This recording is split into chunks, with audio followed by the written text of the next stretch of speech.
In 10 hours, St. Paul is set to begin clearing its biggest homeless encampment, part of a bigger plan to sweep all the major encampments in the city. City leaders citing public safety, but activists and residents pushing hard to stop the plan.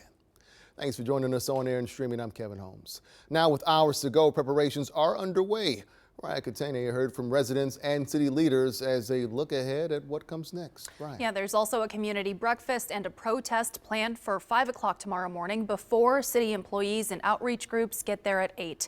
City leaders say transportation will be provided for people who are going to shelters. And as for people who do not want to leave, the city says enforcement will be the last resort.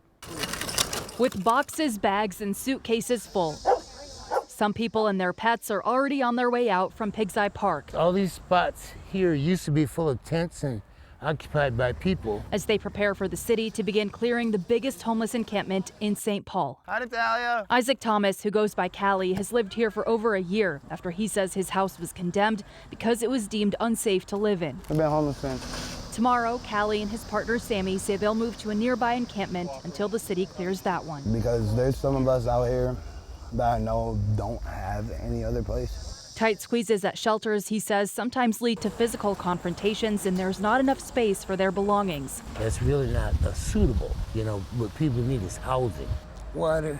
Tony Carter's nonprofit provides resources like clothing and food to underserved people in the Twin Cities. We have all this food that we had brought. You can usually find him at Pig's Eye Park at least once a week, but tomorrow, he says, may be too traumatic to see. Trauma to the people being forced to move.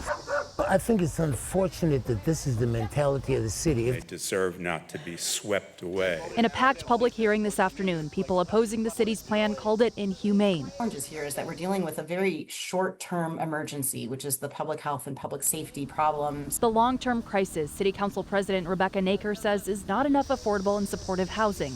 But as the city works on long-term solutions, she says the goal right now is to treat every person at the encampment with respect and dignity as they figure out where to go. And we have been assured that we will have enough spaces for everyone who wants an indoor space. I take it day by day. As the next day nears, questions linger about what exactly comes next.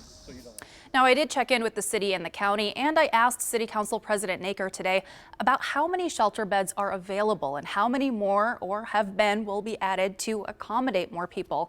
Now, I haven't been able to get a clear answer from any of them about this, only that the city, county, and their partners are working to identify available shelter and housing placement capacity to support this response. Kevin. All right, Ryan, thank you.